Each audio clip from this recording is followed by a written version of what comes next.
Hi,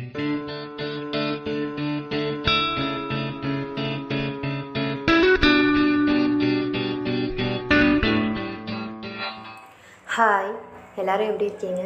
இது நம்ம channel hello views. வீடியோக்குள்ளே போகிறதுக்கு முன்னாடி பார்த்தீங்கன்னா எல்லாருக்குமே advance wish you happy new year. நாங்கள் ரொம்பவே நல்லாயிருக்கோம், நீங்கள் எல்லாருமே நல்லா இருப்பீங்க அப்படின்ட்டு நான் நம்புகிறேன். நான் வீடியோ போட்டு பார்த்தீங்கன்னா கடைசியாக 2022 8ஆம் மாதமோ இல்லை 9ஆம் மாதமோ என்னவோ நான் வீடியோ போட்டேன் அப்படின்னு நினைக்கிறேன். அதுக்கப்புறம் என் சேனல்லேருந்து எந்த வீடியோவுமே வந்திருக்காது. ஒரு வருஷம் ஆயிடுச்சு. இந்த வருஷம் இந்த நாள் வந்து பார்த்திங்கன்னா இந்த வருஷத்தோட கடைசி நாள். கண்டிப்பாக நான் இந்த வருஷத்துலேயே ஒரு வீடியோ போடணும் அப்படின்னு நினைக்கிறேன். அதனால தான் இந்த வீடியோவை நான் அவசரமாக ரெடி பண்ணியிருக்கேன். இந்த ஏன் அப்படின்னு பார்த்திங்கன்னா இந்த வருஷத்தில் நிறையவே எங்களுக்கு நல்லது நடந்திருக்கு. எங்கள் பொண்ணு பிறந்ததும் இந்த வருஷம்தான்.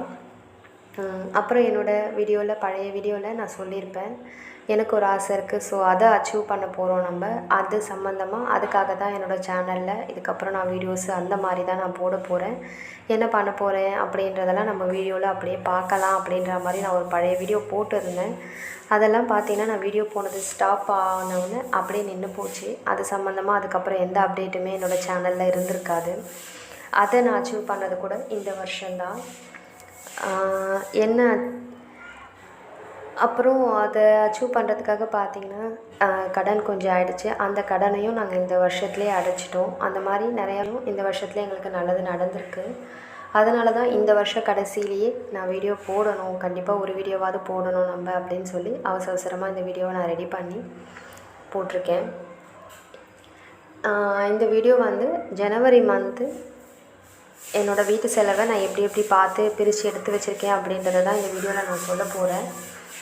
இதுக்கு முன்னாடி நான் சொன்ன விஷயங்களெல்லாம் நம்ம அடுத்தடுத்த வீடியோவில் என்ன அப்படின்றத நான் டீட்டெயிலாக அதுக்கப்புறம் சொல்கிறேன். என்ன அச்சீவ் பண்ணேன், எப்படி அது நடந்தது அப்படின்றதெல்லாம் நம்ம அடுத்தடுத்த வீடியோவில் பொறுமையாக அதுக்கப்புறம் பார்க்கலாம். முதல்ல எப்பவும் போல தான் 5000 ரூபாய் தான் எனக்கு வீட்டு செலவுக்கு என் வீட்டுக்காரங்க கொடுத்துருக்குறாங்க. அதை தான் ஜனவரி மந்த்து 2024 எப்படி அந்த மாதம் ஃபுல்லாக நான் எதுக்கு பிரித்து வச்சு எப்படி செலவு பண்ண போகிறேன் அப்படின்றத தான் இந்த வீடியோவில் நான் சொல்லியிருக்கேன். இது வந்து எல்லா மாதமும் இப்படியே இருக்குமான்னு கேட்டிங்கன்னா இருக்காது. ஏன்னா இப்போ விலைவாசி எல்லாமே ரொம்ப ஏறி போச்சு. ஸோ நாங்களுமே 4 பேர் ஆகிட்டோம். 5000 ரூபாய் வந்து பத்தலை தான். ஆனால் இப்போதைக்கு எங்களுக்கு வேறு வழி இல்லை. ஏன்னா என் வீட்டுக்காரவங்களுக்கு பார்த்திங்கன்னா கொஞ்சம் வருமானம் கொஞ்சம் இப்போ டல்லாக இருக்குது. அதனால் இப்போதைக்கு கையில் இருக்கிற காசை வச்சு தான் நான் வீட்டு செலவை பார்க்க போகிறேன். அது எப்படி என்னத்துக்கு நான் பிரித்து வச்சுருக்கேன், அது என்னால் பண்ண முடியலையா, அந்த மாதிரியான விஷயங்களெல்லாம் அடுத்தடுத்த வீடியோவில் நம்ம அப்படியே பார்த்துட்டே வரலாம். எப்படி அமௌண்ட்டை நான் பிரித்து எடுத்து வச்சுருக்கேன் அப்படின்றத தான் உங்கள்கிட்ட நான் இப்போ ஷேர் பண்ணிக்க போகிறேன். நான் இந்த நோட்டில் எழுதியிருக்கிற மாதிரி தான் 2024 ஜனவரி மாதம் வீட்டு செலவுக்கான அமௌண்ட்டு பார்த்திங்கன்னா 5000 ரூபாய் கொடுத்துருக்குறாங்க. நார்மலாக ஸ்நாக்ஸ்க்கு பார்த்திங்கன்னா 200 ரூபாய் போட்டிருக்கேன். மளிகை சாமானுக்கு 1500 ரூபாய் போட்டிருக்கேன். இந்த 1500 ரூபாயில் அரிசி, கேஸு இதெல்லாம் வராது. அதெல்லாம் நான் வாங்குகிற மாதிரி இருந்தால் கண்டிப்பாக என் வீட்டுக்காரவங்க தான் எனக்கு வாங்கி கொடுப்பாங்க. அது இல்லாமல் தான் இது 5000 ரூபாய். அதுவும் இல்லாமல் அரிசியும் கேஸும் நம்ம ஒரு மாதமும் வாங்க போகிறது இல்லைங்களா.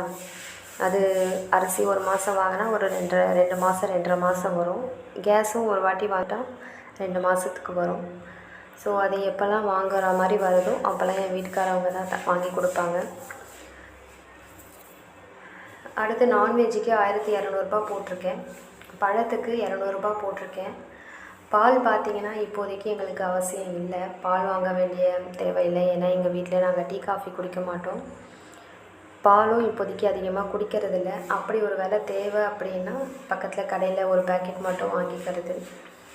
பூஜை பொருட்கள் பார்த்திங்கன்னா அதுக்கு 200 ரூபாய் போட்டிருக்கேன். இதர தேவைகள் சொல்லி அதுக்கு ஒரு 200 ரூபாய் போட்டிருக்கேன். இதர தேவைன்னா ஏதாவது அவசியமாக தேவைப்படுது, இல்லை பக்கத்தில் போயிட்டு சும்மா அவசரமாக ஒரு பிஸ்கெட் பேக்கெட் வாங்குகிறோம், இல்லை ஏதாவது பையன் ஏதாவது ஸ்நாக்ஸ் கேட்குறான், ஏதாவது சிப்ஸ் பேக்கெட் ஏதாவது கேட்குறான் அப்படின்னா அதுலேருந்து எடுத்துப்பேன்.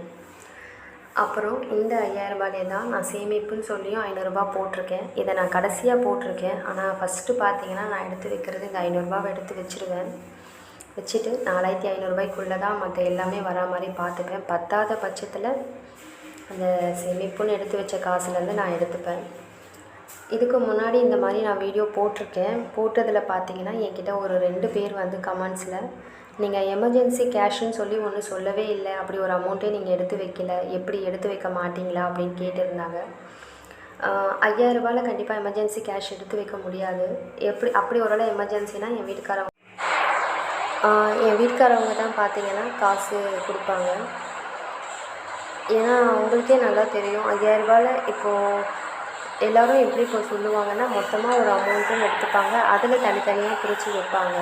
ஆனால் எனக்கு வந்து அப்படி கிடையாதுன்னு சொல்லுவேன். ஒரு மாதத்துக்கு வீட்டு செலவை பார்க்குறதுக்கு மட்டும்தான் எனக்கு 5000 ரூபா கொடுத்துருக்குறாங்க. அதனால் அதுக்குள்ளே என்னால் எவ்வளோ முடியுதோ அவ்வளோ நான் கம்மி பண்ணி சிக்கனமாக பார்த்து அந்த மாதம் ஃபுல்லாக ரன் பண்ணிவிடுவேன். முடிஞ்ச அளவுக்கு அதில் நான் கொஞ்சம் அமௌண்ட்டும் சேவ் பண்ண பார்ப்பேன்.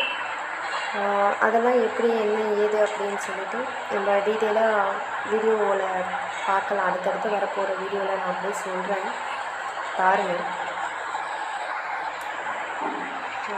இந்த வீடியோ பார்த்தீங்கன்னா அவ்வளோதான். அடுத்து நம்ம இன்னொரு வீடியோவில் பார்க்கலாம்.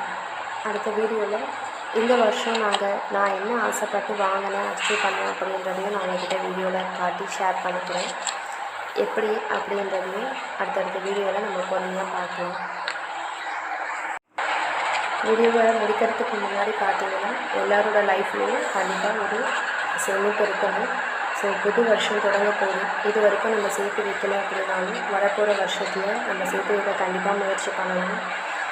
எல்லாருமே பெரிய சேமிப்பாக பண்ணணும், பெருசாக எடுத்து வைக்கணும் அப்படின்னு நான் சொல்ல மாட்டேன். ஏன்னா நானுமே சும்மா என்னால் முடிஞ்சதை சின்னதாக தான் சேவ் பண்ணிகிட்ருக்கேன்.